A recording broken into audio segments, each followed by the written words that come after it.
Hi guys, welcome back to the channel. You may recognise these clothes from my previous video. It's because I only own one set of clothes. Now, we're going to be talking today about this book, Call of Cthulhu and Other Weird Tales by H.P.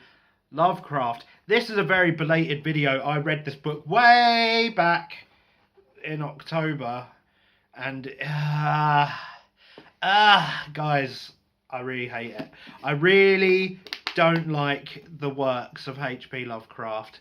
I know that is like an opinion that a true smarty pants like me shouldn't have, because he is an old author and therefore is the best author, and he created a genre. He did. I'll give him that. He created a genre of horror fiction in the 1920s that has been done way better since.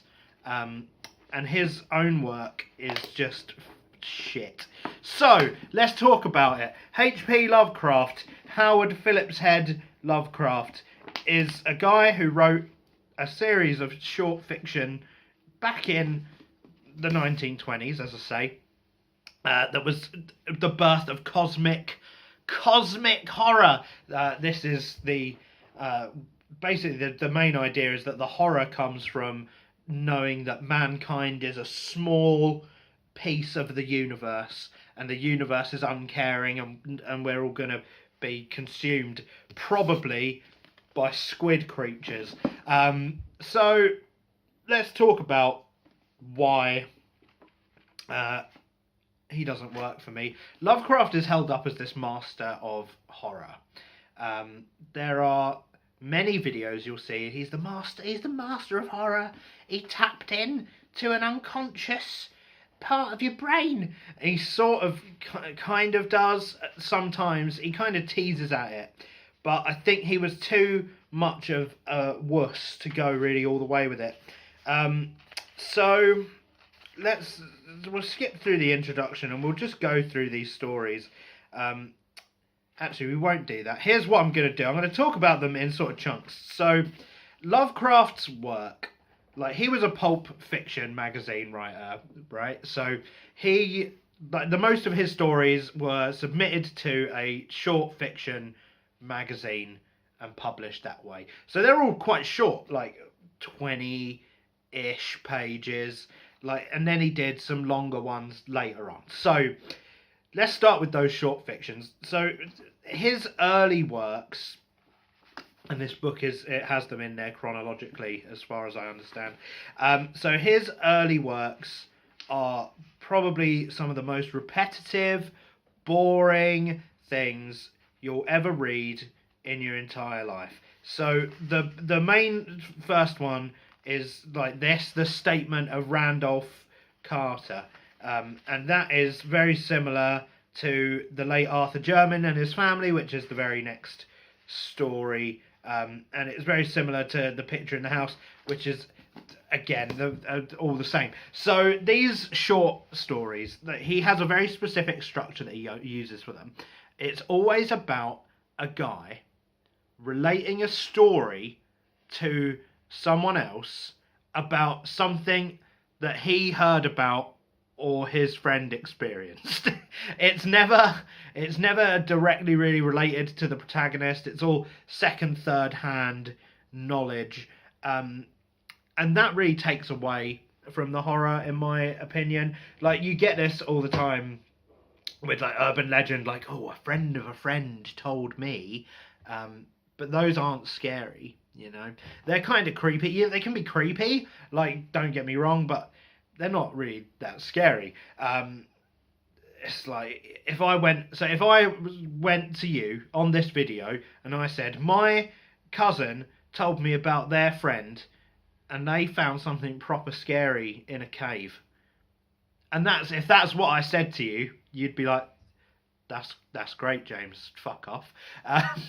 But that is the structure of Lovecraft's works, because what he does is he sets up this scenario. He's like, oh, I heard about this creepy thing, let me tell you about it. And then he tells you, like, this guy, you know, he went to the Dark Continent fucking roll my eyes. We'll get into that later. But it's like he went into the dark continent and he found a box and he brought the box back, and then he looked in the box, and then you're thinking, oh shit, well, okay, well, what was in the box? And he goes, wow, the person who told me about it was so afraid that he didn't tell me exactly what was in there. But trust me, it was pretty creepy.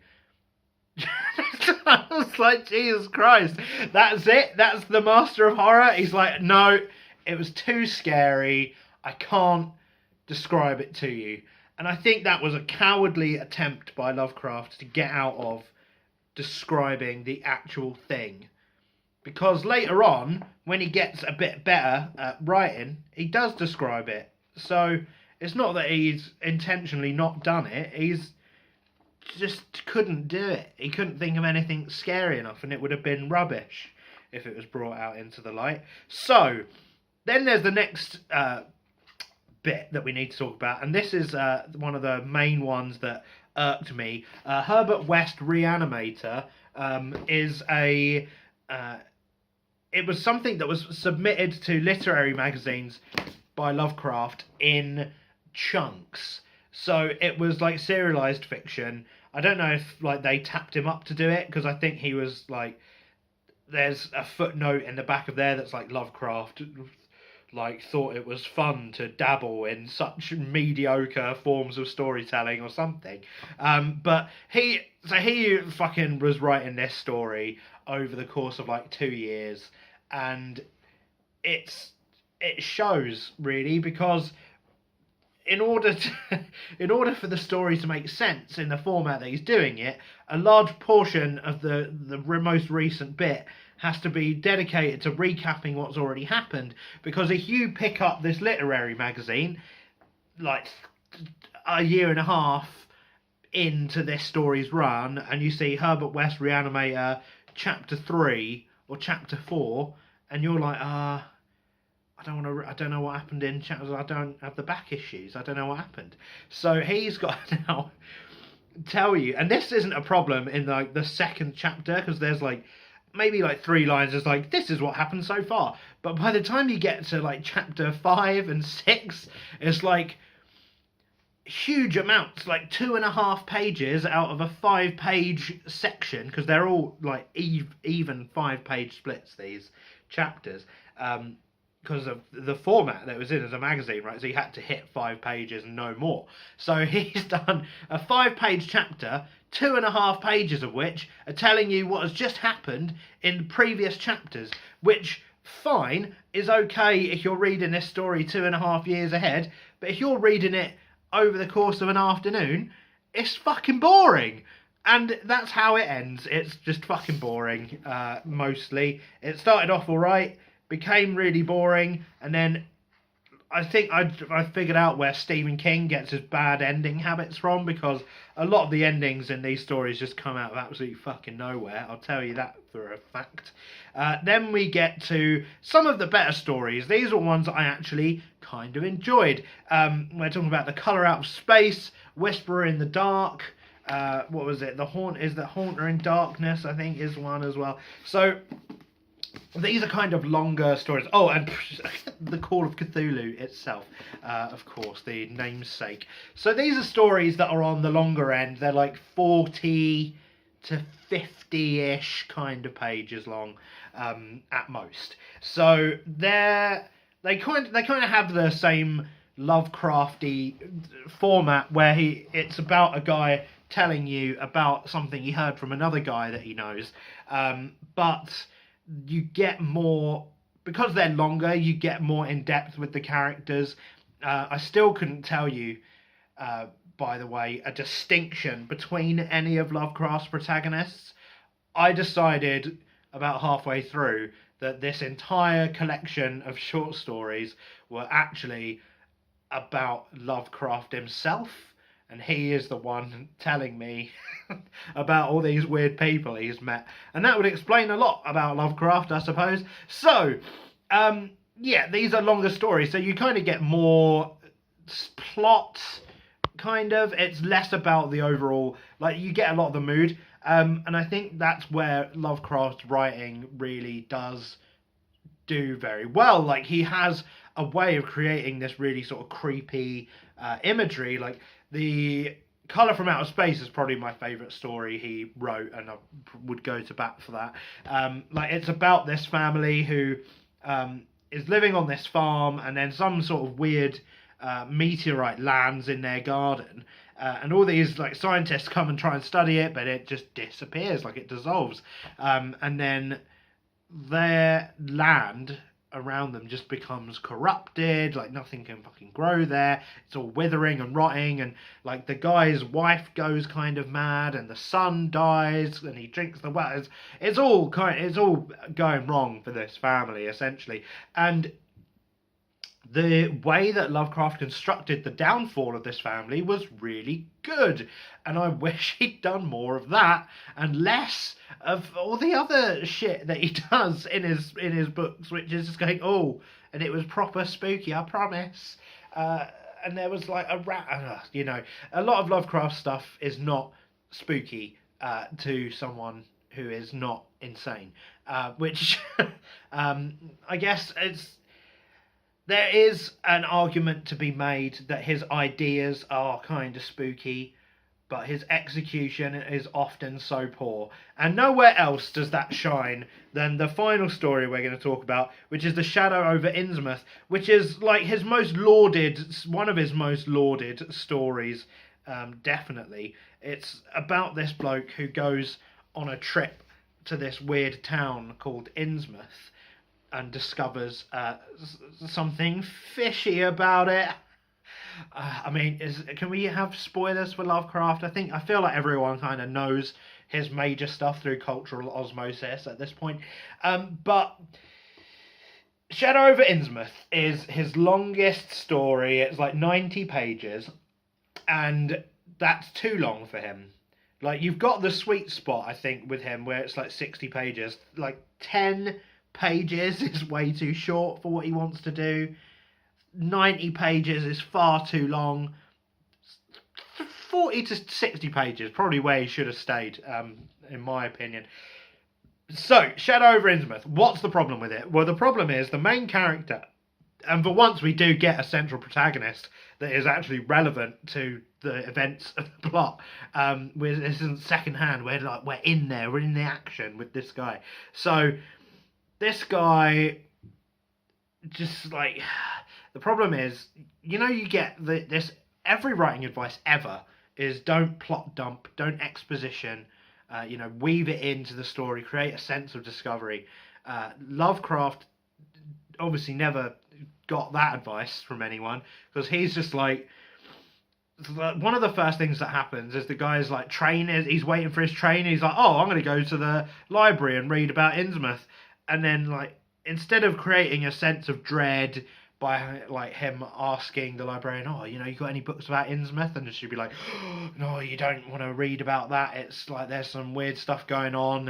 And then he, like, instead of having, like, a plot where he has to sort of unravel a mystery, he just finds a book, and then it, like, details in excruciating detail the history of this fucking weird town and its weird family that runs it. And then later on, instead of like learning about the town as he explores it, he just sort of finds this bloke, and this bloke tells him for about 20 pages like the entire history and the whole mystery. And then there's a chase sequence, which is my biggest hate of all of fiction, is really long chase sequences, which this had. And then it just sort of ends. And that's it. It was rubbish. So, I hope this all explains to you that I just really don't like the way Lovecraft constructs horror. I don't like his style of writing. I think it's really boring. I don't gel with any of his characters. And the reason I felt that this was all important to say is because I want you to know that I don't just hate Lovecraft because he is a rampant, horrible, terrible, racist person. Because he's that too! Lovecraft is one of these guys who was very much like a weird recluse, even in his own time. He was writing in the 1920s and the 1930s about fucking the dark continent Congo horrors from, like, this is stuff that was dying a death in the late 1800s, and was really like even for when he was writing, was a bit like, mate, you can't just talk about people from the savage lands. You know, that time had passed basically, but Lovecraft was there waving that flag. So the reason that I feel that it's important to bring that up is because that's what he's writing about. He writes about this so much. A lot of the villainous characters are of ethnic minority. You know, there are a lot of authors that I enjoy that probably have got some problematic stuff in their personal lives and their personal beliefs. But I am of the opinion that if it doesn't come through in their work, you can enjoy their work as separate from the person, you know. But in this case, you can't do that because Lovecraft intentionally wove his political beliefs into his narratives, and therefore you can't really separate it, and it makes it incredibly uncomfortable for somebody of a modern disposition, I should hope, to really read that and, you know, get behind the protagonists, because I mean, it's just terrible. It's his whole work is not good, in my opinion. I think there is, like, you have to give him his props because he inspired a whole generation of horror fiction writers. Without Lovecraft, we wouldn't have Stephen King, we wouldn't have Joe Hill, because obviously he was born, he was created by Stephen King. But we wouldn't have, like, you know, this sort of looming cosmic horror genre that we have. So Lovecraft gets his credit for that, but I think you can definitely just ignore Lovecraft himself and just go straight into, you know, just go straight into those authors, because Lovecraft, for me, should just be consigned to history as a man with some interesting ideas, but a complete hack fraud when it comes to actually being a talented wordsmith. And that's it, my thoughts on Lovecraft. Thanks for watching. I'll see you in the next one. Bye for now.